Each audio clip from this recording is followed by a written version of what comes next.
कैसे हो class 9th army बाबू। तो आज हम पढ़ेंगे भूगोल। आपका पाठ का नाम क्या है? भारत का भौतिकी स्वरूप। पाठ का क्या नाम है बाबू? भारत का भौतिकी स्वरूप। इसलिए वीडियो के अंत तक बने रहो। तो क्यों बनोगे ये बता दो। तो इसलिए बनोगे बाबू क्योंकि वीडियो के अंत तक बने रहने से तुम्हारा क्या फायदा होगा? तो यह फायदा होगा कि इसके बाद इस चैप्टर से तुम्हारा कोई भी कंफ्यूजन नहीं रहेगा। इसको बिल्कुल डिटेल में ग्रामीण भाषा में इजी से इजी भाषा में समझेंगे, एकदम खोपड़ी में फिट हो जाएगा। यह मास्टर का क्या है? तो वचन है बाबू।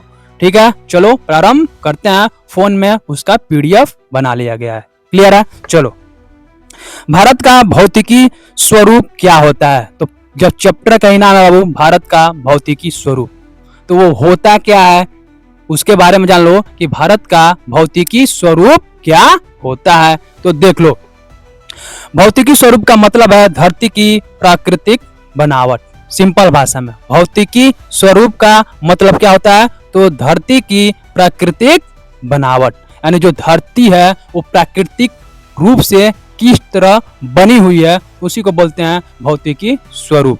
क्लियर है? बाकी कोई भी समस्या होगा वो कमेंट बॉक्स में पूछना। क्लियर है? चलो आगे बढ़ते हैं। जैसे पहाड़, मैदान, पठार, रेगिस्तान, समुद्र तट, इन्हीं सबको मिलाकर देश का भौतिकी स्वरूप बनता है। किनको बाबू? पहाड़ हो गया, मैदान हो गया, पठार हो गया, रेगिस्तान हो गया, समुद्र तट, इन्हीं सब चीजों को मिलाकर जो भारत का क्या बनता है? तो भौतिकी स्वरूप बनता है, यानी किसी भी देश का भौतिकी स्वरूप बनता है। क्लियर है? चलो आगे बढ़ते हैं। भारत का भौतिक स्वरूप कैसे बना? पूछ रहा है भारत का भौतिक स्वरूप कैसे बना। तो देख लो, भारत का भौतिक स्वरूप लाखों साल पहले पृथ्वी की हलचल से बना। क्या बता रहा है? भारत का भौतिक स्वरूप लाखों साल पहले पृथ्वी पर हलचल होने से बना। क्लियर है? पहले पृथ्वी पर बड़े बड़े भूभाग थे जिन्हें महाद्वीप कहते थे। पहले पृथ्वी पर क्या थे बाबू? तो बड़े बड़े भूभाग थे जिनको हम महाद्वीप कहते हैं। क्लियर है? भारत पहले गोंडवाना भूमि का हिस्सा था। जो हमारा देश भारत है बाबू वो किसका हिस्सा था? तो गोंडवाना भूमि का हिस्सा था। क्लियर है? धीरे धीरे धरती की प्लेटें खिसकी और भारत एशिया से टकराया। धीरे धीरे क्या हुआ बाबू? तो धरती की प्लेटें खिसकी और भारत किससे टकरा गया? तो एशिया से टकरा गया। ठीक, इसी टक्कर से हिमालय पर्वत बना। इसी टकराव से क्या बना बाबू? तो हमारा हिमालय पर्वत बना। क्लियर है? इतना सभी को क्लियर? चलो आगे बढ़ते हैं। प्लेट विवर्तनिक सिद्धांत। क्या देखेंगे बाबू? प्लेट विवर्तनिक सिद्धांत। ठीक है, पृथ्वी की ऊपरी परत कई प्लेटों में बटी है। क्या बता रहा है बाबू? जो पृथ्वी की ऊपरी परत है वो कई प्लेटों में क्या हुई है? तो बटी हुई है। क्लियर है? इन प्लेटों की हलचल से क्या होता है? तो देख लो, इन प्लेटों की हलचल से पहाड़ बनते हैं। इन प्लेटों की हलचल से क्या होता है बाबू? तो पहाड़ बनते हैं, भूकंप आते हैं। जब इन प्लेटों में हलचल होगा तो भूकंप भी आएगा। धरती का आकार बदलता है। और क्या होता है बाबू? तो धरती का आकार बदलता है। कब बदलता है? जब प्लेटों में हलचल होता है। क्लियर है? भारत की प्लेट यूरेशियन प्लेट से टकराई और हिमालय बना। क्या बता रहा है? भारत की प्लेट यूरेशियन प्लेट से टकराई तब जाकर क्या बना? हिमालय बना। क्लियर है? चलो आगे बढ़ते हैं। भारत के मुख्य भौतिक भाग। क्या देख रहे हैं बाबू? भारत के मुख्य भौतिक भाग। भारत को मुख्य रूप से 6 भागों में बांटा गया है। क्या बाबू? भारत को यानी हमारे देश को मुख्य रूप से 6 भागों में बांटा गया है। पहला है हिमालय पर्वत। पहला क्या है? हिमालय पर्वत। दूसरा है उत्तरी मैदान। तीसरा है प्रायद्वीपीय पठार। चौथा है बाबू भारतीय मरुस्थल। अगला है तटीय मैदान। अगला है बाबू द्वीप समूह। क्लियर है, 6 हो गया। अब चलो लाइन से देखते हैं। पहला क्या था, हिमालय पर्वत। हिमालय दुनिया का सबसे ऊंचा पर्वत है। तो हिमालय जो है बाबू वो दुनिया का क्या, तो सबसे ऊंचा पर्वत है। कौन, हिमालय। क्लियर। यह भारत के उत्तर में स्थित है। हिमालय कहाँ स्थित है, तो भारत के उत्तर साइड में स्थित है। हिमालय की विशेषताएं, अब क्या देखेंगे, हिमालय की क्या विशेषताएं होती हैं। पहला, बहुत ऊंचे पहाड़। तो हिमालय में क्या, बहुत ऊंचे पहाड़ होते हैं। अगला है, हमेशा बर्फ रहती है। और हिमालय में क्या बाबू, तो हमेशा बर्फ रहती है। अगला है, कई बड़ी नदियां यहीं से निकलती हैं। और क्या, कई बड़ी नदियां हिमालय से निकलती हैं। जैसे हो गया बाबू आपका गंगा और यमुना। क्लियर। अगला देखो, हिमालय की 3 श्रेणियां। और हिमालय को कितने श्रेणी में बांटा गया है, तो 3 श्रेणी में बांटा गया है। पहला है हिमाद्री, दूसरा है हिमाचल और तीसरा है बाबू शिवालिक। अब देखो, हिमाद्री सबसे ऊंचा पर्वत श्रृंखला। जो हिमाद्री जो है बाबू वो सबसे ऊंचा क्या है, तो पर्वत श्रृंखला है। क्लियर है। अगला था हिमाचल, तो मध्यम ऊंचाई। ये क्या बाबू, तो मध्यम यानी बीच वाली ऊंचाई को ही बोलते हैं हिमाचल। क्लियर है, किसकी ऊंचाई, तो हिमालय के। अगला दिया है शिवालिक, तो सबसे निचली श्रृंखला को बोलते हैं बाबू शिवालिक। क्लियर है। चलो आगे बढ़ते हैं। उत्तरी मैदान, अब क्या देखेंगे बाबू, तो उत्तरी मैदान देख लो। यह मैदान गंगा, ब्रह्मपुत्र और सिंधु नदियों से बना है। ये जो मैदान है बाबू गंगा, ब्रह्मपुत्र और सिंधु नदियों से बना है। उत्तरी मैदान किससे बना है, तो गंगा, ब्रह्मपुत्र और सिंधु नदियों से बना है। क्लियर है। आगे देख लो, इसकी विशेषताएं क्या है, किसकी बाबू, तो उत्तरी मैदान की।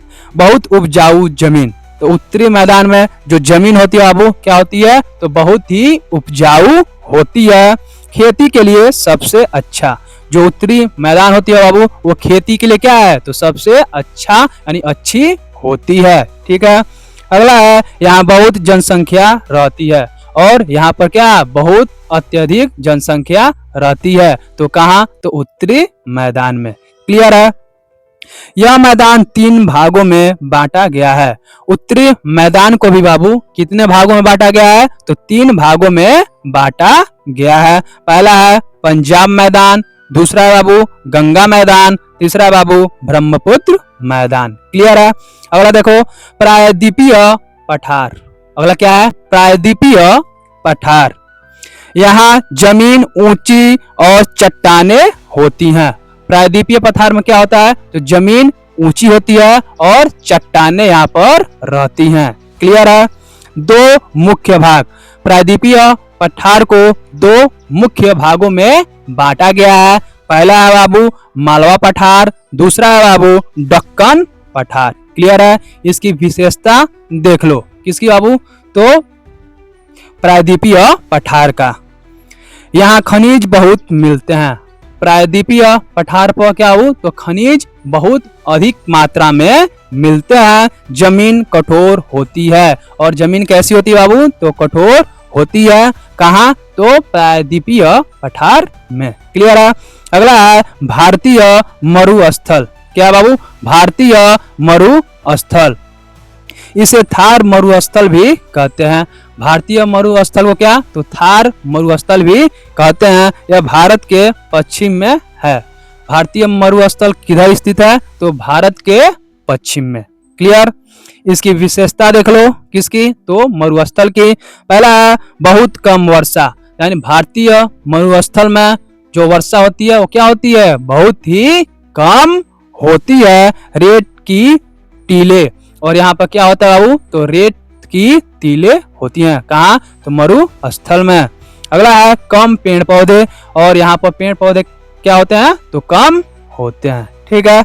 अगला हम लोग को था तटीय मैदान। देख लो, जहाँ जमीन समुद्र के पास होती है उसे तटीय मैदान कहते हैं।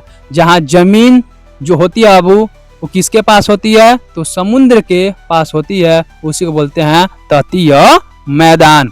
भारत के तट 2 भागों में बांटे जाते हैं। भारत के तट को बाबू कितने भागों में, 2 भागों में बांटे जाते हैं, यानी बांटा गया है। पहला है पश्चिमी तट, दूसरा है बाबू पूर्वी तट। इसकी विशेषता देख लो तटीय मैदान का। तो पहला है मछली पकड़ना, मछली को पकड़ेंगे और सेल करेंगे, बेचेंगे। दूसरा है व्यापार के बंदरगाह, और व्यापार के लिए क्या यहाँ पर बंदरगाह, पानी वाले जहाज जहाँ रुकते हैं उसी को बोलते हैं बाबू बंदरगाह। ठीक है, तो यहाँ पर व्यापार के लिए बंदरगाह बनाए जाते हैं। क्लियर है। अगला देखो द्वीप समूह। ठीक, द्वीप का मतलब है चारों ओर से पानी से घिरी जमीन। द्वीप का मतलब क्या होता है बाबू, तो चारों ओर से पानी से घिरी हुई जमीन को ही द्वीप बोलते हैं। क्लियर है। कितने ओर से घिरी रहेगी पानी से, तो चारों ओर से। ठीक, देख लो भारत के 2 मुख्य द्वीप समूह हैं। क्या बता रहा है, भारत के 2 मुख्य द्वीप समूह हैं। पहला है अंडमान और निकोबार द्वीप, दूसरा है लक्षद्वीप द्वीप। क्लियर है। इसकी विशेषताएं देख लो किसकी, तो द्वीप समूह की। पहला है समुद्र में स्थित। द्वीप समूह कहाँ रहेंगे, तो समुद्र में रहेंगे, क्योंकि अभी तुमने पढ़ा कि जो द्वीप होते हैं बाबू वो पानी से चारों ओर से घिरे होते हैं। तो द्वीप समूह कहाँ पाए जाएंगे, तो समुद्र में पाए जाएंगे। ठीक, पर्यटन के लिए प्रसिद्ध, और किस लिए प्रसिद्ध है, तो पर्यटन के लिए, यानी लोग जाएंगे वहां पर क्या देखने के लिए। ठीक, चैप्टर डन हो गया हो। बाकी किसी को कोई भी समस्या होगा वो कमेंट बॉक्स में पूछ लेगा।